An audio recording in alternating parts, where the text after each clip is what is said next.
ये कहानी है सुभद्रा की। भोली भाली सुभद्रा भगवान भोले शंकर की बहुत बड़ी भक्त थी।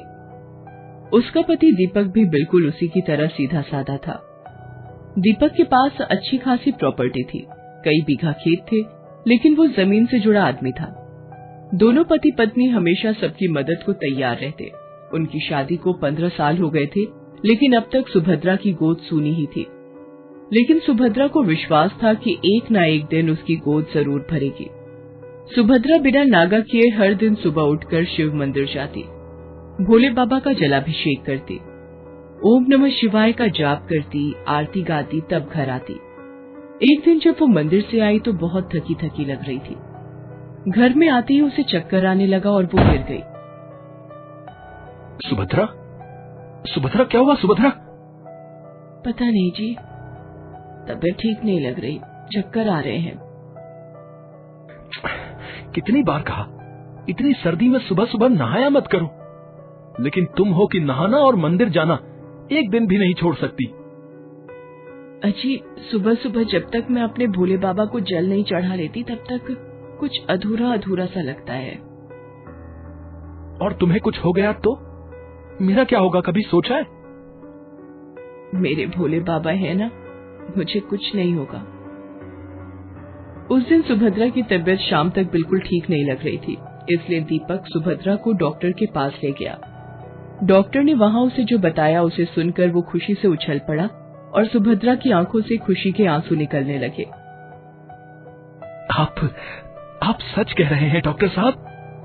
सुभद्रा, सुभद्रा तुम मां बनने वाली हो। सुन रही हो सुभद्रा, तुम मां बनने वाली हो। मैं पिता बन जाऊंगा।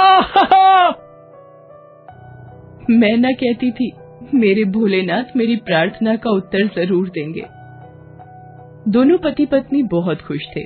15 साल के लंबे इंतजार के बाद उनके घर में नन्हे मेहमान का आगमन होने वाला था, लेकिन उनके साथ ही रहने वाले उनके चाचा बलवंत, चाची गरिमा और उनके बेटे राकेश और बहू कामिनी के लिए ये बात उनके सिर दर्द का कारण बन गई थी, क्योंकि उनकी नजर पहले से ही दीपक की संपत्ति पर थी।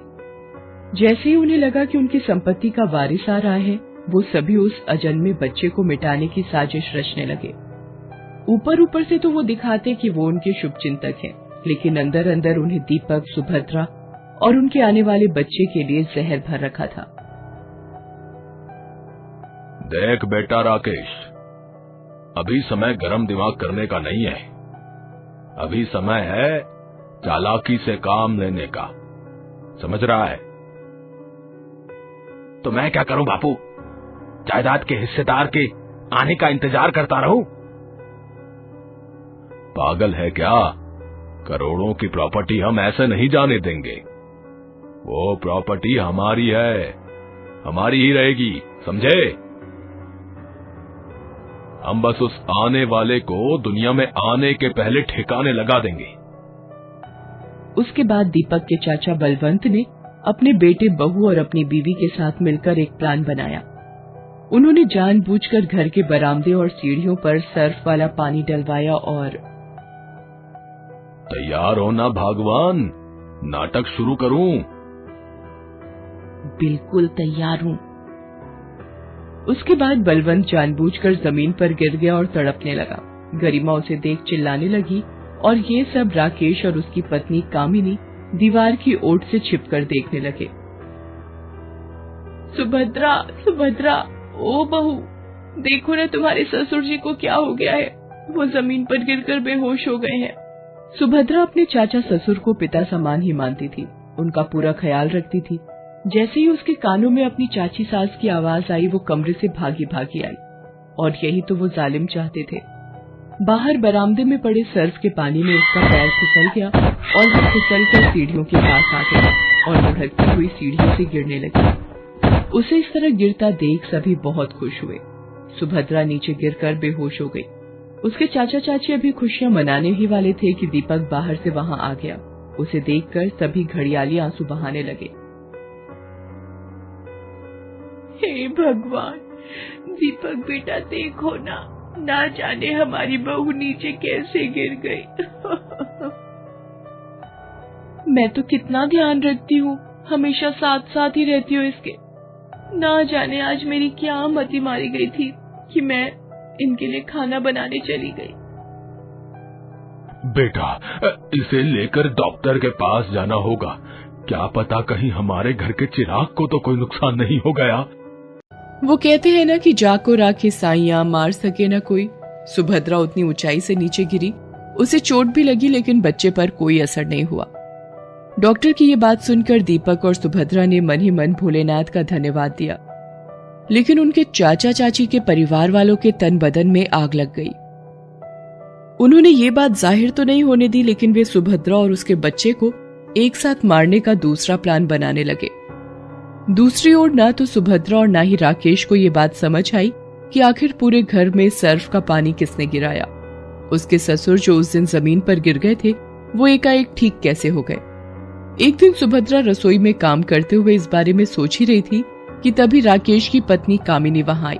उसने गले में बहुत ही अनोखा हार पहन रखा था। अरे कामिनी, हार तो बहुत ही सुंदर है, कहाँ से खरीदा आपने?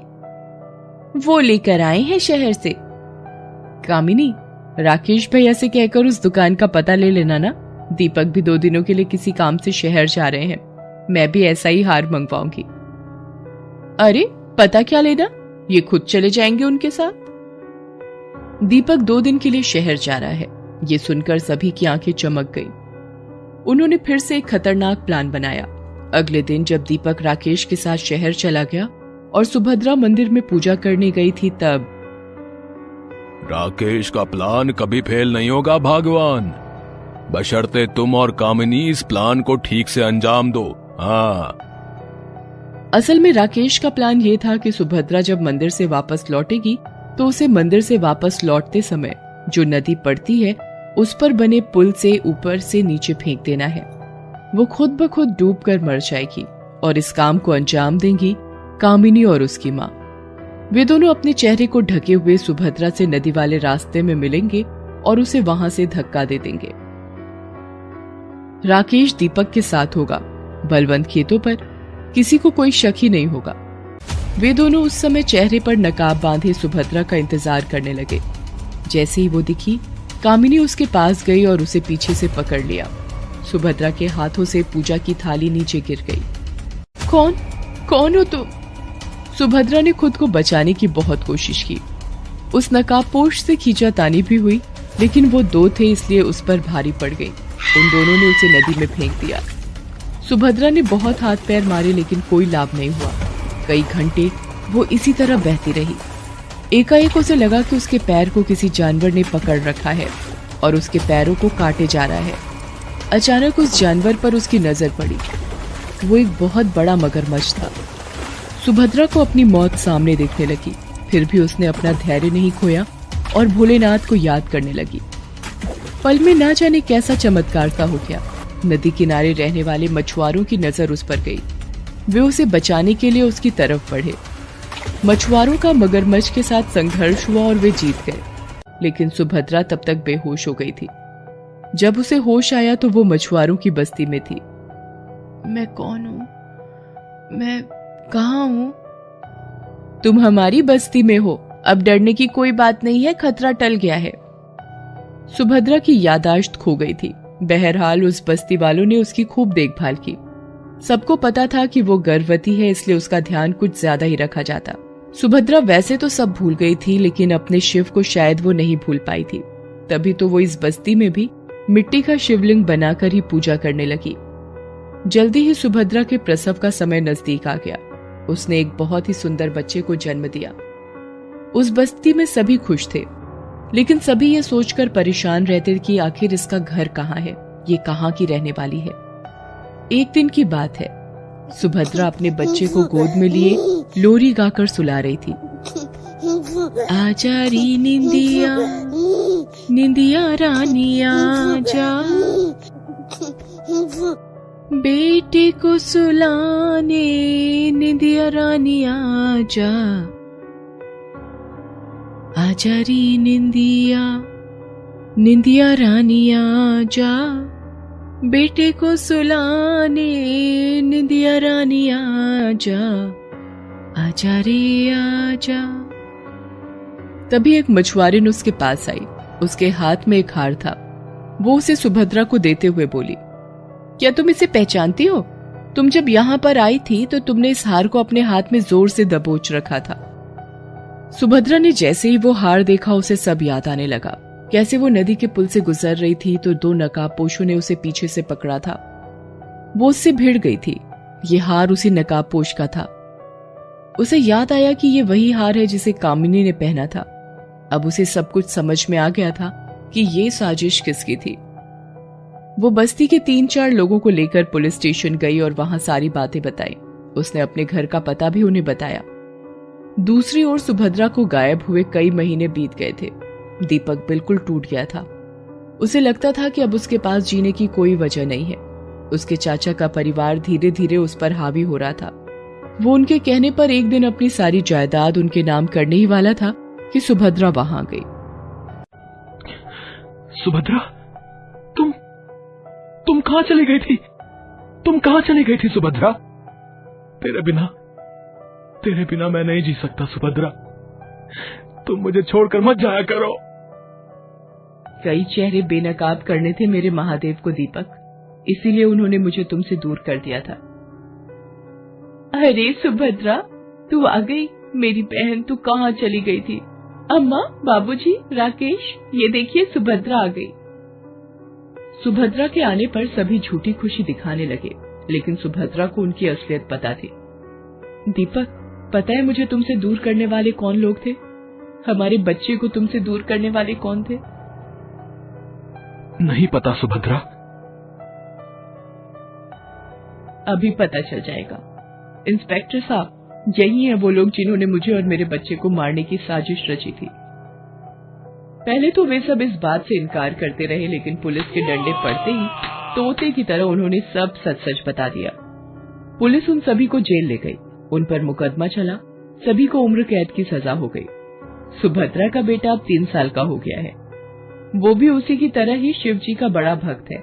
इस परिवार को शिव जी की कृपा ने एक बार फिर से मिला दिया।